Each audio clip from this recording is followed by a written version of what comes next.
Las expediciones de 1996 al Everest, coordinadas por Robert Halls y Scott Fisher con sus respectivas empresas de información de escalada de montañismo, iba a ser una más, en la que ayudarían a un grupo de clientes a hacer cumbre en la montaña más alta del planeta. Lo que ellos no sabían es que la montaña les haría pasar a la historia del montañismo debido a la tragedia que allí sucedió. Pues hoy, en el cuarto universo, te contaremos lo que sucedió en las tragedias de las expediciones de 1996 al Everest. Cojan palomitas, pónganse muy cómodos y comenzamos este vídeo.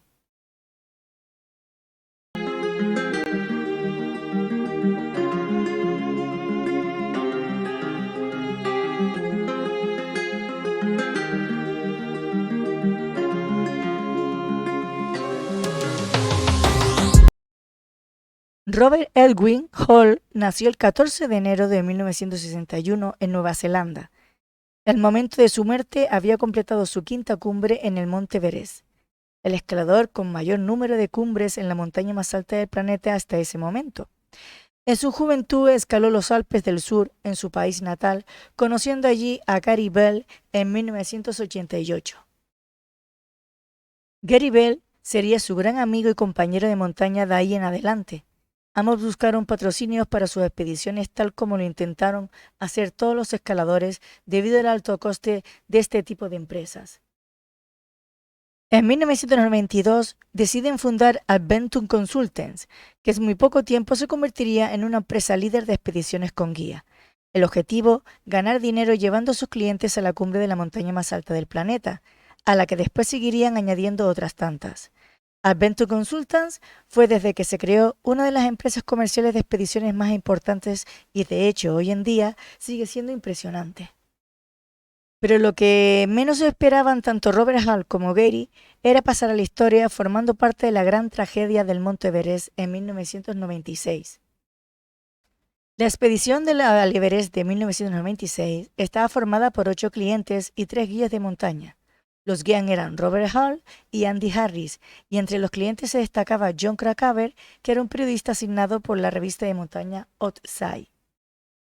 Robert Hall había negociado un trato con Outside para un espacio de publicidad a cambio de una historia sobre la creciente popularidad de las expediciones comerciales al Everest.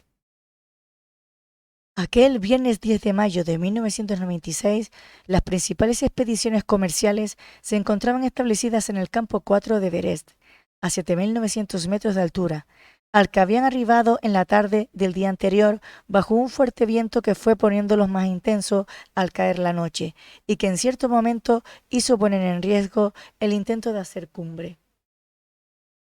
Apenas pasada la medianoche, el viento paró y el buen tiempo se hizo notar en toda el área cerca a la cumbre.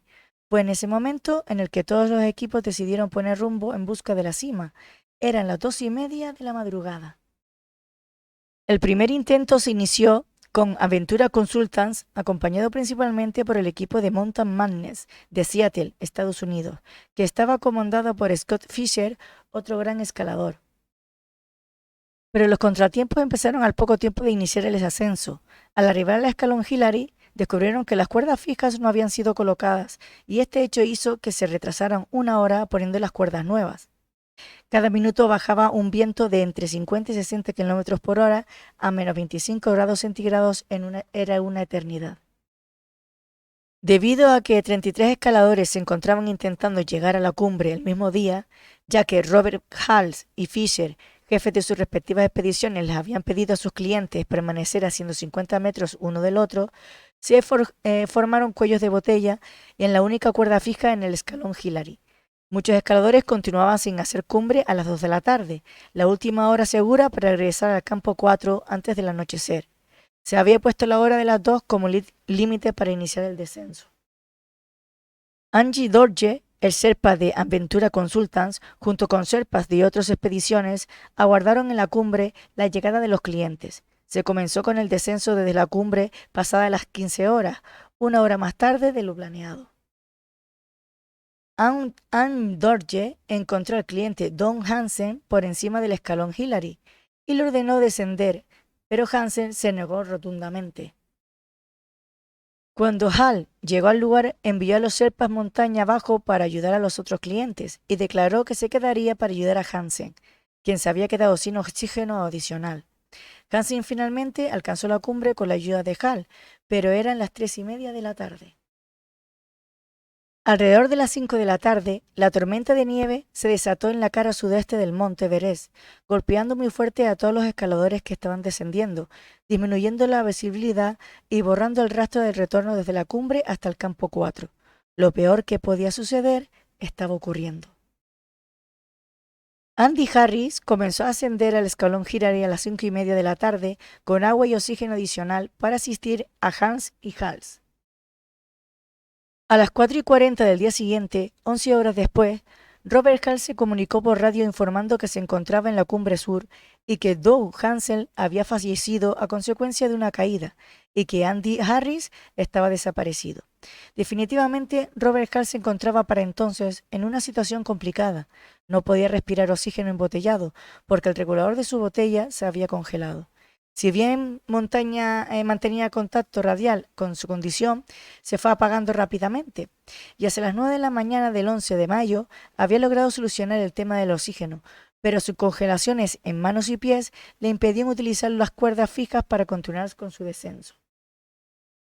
Poco tiempo después, llamó nuevamente por radio al campo base y pidió comunicarse con su esposa, que estaba en Nueva Zelanda a poco tiempo de dar a luz. Durante la comunicación le dijo que estaba cómodo y le dijo estas palabras: «Duerme bien, mi amor, por favor, no te preocupes demasiado». Un poco después de esa llamada, murió y su cuerpo fue encontrado el 23 de mayo por montañistas de la expedición IMAX. Su cuerpo actualmente permanece en la montaña. John Krakauer publicó poco después de la tragedia un artículo en la revista USAI, y en un libro titulado Into Thin Air, en los dos especuló que los retrasos provocados por las cuerdas fijas, así también como la decisión de los guías de no hacer cumplir el tiempo de retorno a las 2 de la tarde, fueron los responsables y culpables de todas las muertes. Krakauer fue criticada por la viuda de Hall por publicar su última conversación. La transmisión de radio de Hall desde la arista de la cumbre fue retransmitida entre radios y luego conectada con su esposa en casa. La transcripción de la última conversación de Hall con su esposa fue impresa en el libro. Por su parte, Scott Fisher, quien creó Mountain Madness unos años antes de Aventura Consultants, también es una de las compañías líderes hoy en día en guía de escalada. Para esta expedición al Everest en 1996, Fisher ascendía guiando junto a Anatoly Boukref y Neil Limenon a 8 de sus clientes hacia la cumbre, pero Fisher sucumbió ante el edema pulmonar provocado por el mal de altura. El 11 de mayo, Anatoly logró llegar hasta donde estaba Fisher, pero ya era demasiado tarde. Hoy en día, una pila de piedras conmemorativas se encuentra en lo alto de una colina. Cerca del sendero hacia el campamento base del Everest están colocadas en honor a Scott Fisher. A las 9 de la noche del 10 de mayo, Anatoly emprendió el camino con té y oxígeno en 3 ocasiones, bajo los vientos fuertes de la tormenta. Trajo primero a Sandy Pittman, luego a Charlotte Fox y finalmente a Tim Manson. Anatoly estaba exhausto y pidió repetidamente a los Sherpas y a miembros de otras expediciones que lo ayudaran a salvar a Yasuko Namba y a Beck Weathers. Sin embargo, nadie quería arriesgar su vida. Uno de los escaladores lo explica en el libro de Klein, que a continuación le diremos qué dice. El escalador dice esto en el texto del libro. Recuerdo haber visto a Boukref después de regresar con Fox y Maxen. Me desperté a las 5 de la mañana del 11 de mayo y vi a Anatoly. Había regresado. Ya había luz y se sentó sin dormir, sin decir ni una sola palabra. Estaba completamente exhausto. No le quedaba una gota de energía. Y entonces comprendí claramente que había rescatado a Tim, Charlotte y Sandy después de subir al Everest sin oxígeno. Y sin embargo, no pudo hacer nada por Yasuko Namba y por el alpinista Beck Weathers, que permaneció allí en la cima durante lo más crudo de la tormenta. Sin embargo, la montaña aún reservaba un milagro más para ese día. Varios escaladores en su regreso vieron los cuerpos de Beck Weathers junto a la japonesa fallecida Yasuko Namba prácticamente sepultados bajo la nieve. Sin poder auxiliarlos, bajo la tormenta esta solo pudieron certificar su muerte. ¿Cuál sería su sorpresa cuando 30 horas más tarde, y después de soportar temperaturas de 40 grados bajo cero y vientos fuertes de 90 kilómetros por hora, aquellos mismos montañistas vieron al abrir la puerta de su tienda entrar a Beck semicongelado, derrumbándose dentro de la tienda? Hasta la fecha, ni los médicos ni el mismo Beck Weather saben cómo pudo sobrevivir a esas condiciones bajo la tormenta a casi 8.000 metros de altura. Bueno, ahora voy a decir una pequeña pregunta, hacer una pequeña pregunta y voy a poner una pequeña reflexión sobre lo que ha pasado después de haber escuchado todo esto, porque es muy importante los puntos clave de toda esta historia. La pregunta que digo es, ¿qué es lo que ocasionó de verdad esta tragedia tan brutal? Pues desde mi punto de vista, desde mis pensamientos, de mis reflexiones, yo creo que en las horas previas, ¿no?, al intento de ir a la cumbre, yo creo que las noticias ya decían que había una fuerte tormenta y que estaba cerca una tormenta fuerte y que alcanzaría su pico de intensidad hacia más o menos la fecha del 11 de mayo, lo que dejaba a los escaladores poquito tiempo para subir a la cumbre el 10 de mayo, o sea, no les daba tiempo de subir y bajar porque tardarían. Los montañistas debían descender, ¿no?, rápidamente para no ser sorprendidos por la tormenta, que finalmente les impactó en la madrugada del desafortunado 11 de mayo. ¿Por qué? Porque no les dio tiempo. Es que era imposible que si ya decían que la tormenta iba para allá, que les iba a dar tiempo en un día solo o de esa tarde de subir y bajar la montaña. Era imposible. Otro, pues el retraso en el escalón Hillary, provocado por la espera para concluir con el establecimiento de las cuerdas fijas, hizo también perder un tiempo bastante brutal y valioso que luego derivó en un descenso muy tardío de la cumbre, donde la razón, en cierta forma, se la dan al comentario de Jon Krakauer en el libro.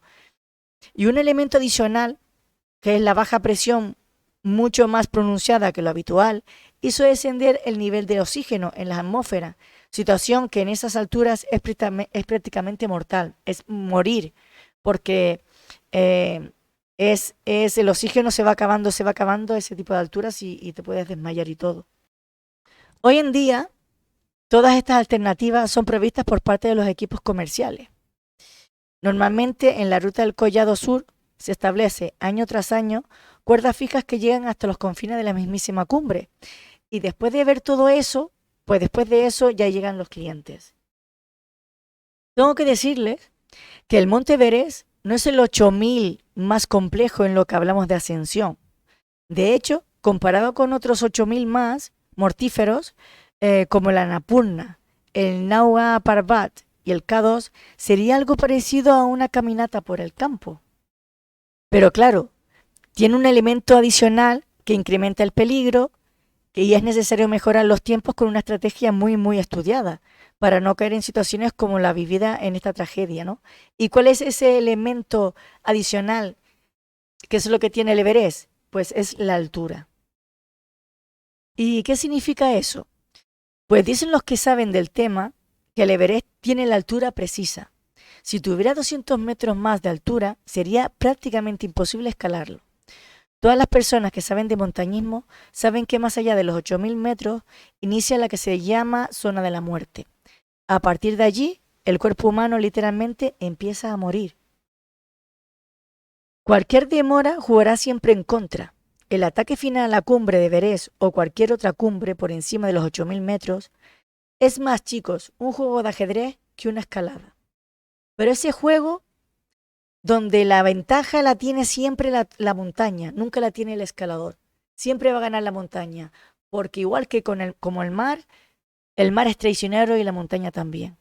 Así que los que sean escaladores o principiantes, por favor, siempre infórmense de todas estas cosas, porque después pasan las tragedias que pasan y hay que informarse siempre de todo lo que vamos a hacer en deportes y ir siempre acompañados, nunca solos, porque si vamos solos, pues va a ser peor todavía. Pues hasta aquí ha llegado esta tragedia del Everest. Espero que les haya gustado, que hayan comido palomitas, que se hayan relajado. Y gracias por pasaros por este pequeño canal de YouTube, este pedacito del rincón del canal de YouTube del Cuarto Universo. Espero verlos otro día. Dejar like, suscribiros y nos vemos prontito. Le vamos a dejar con la salida del cuarto universo y nos vemos pronto, chicos. Nos vemos pronto.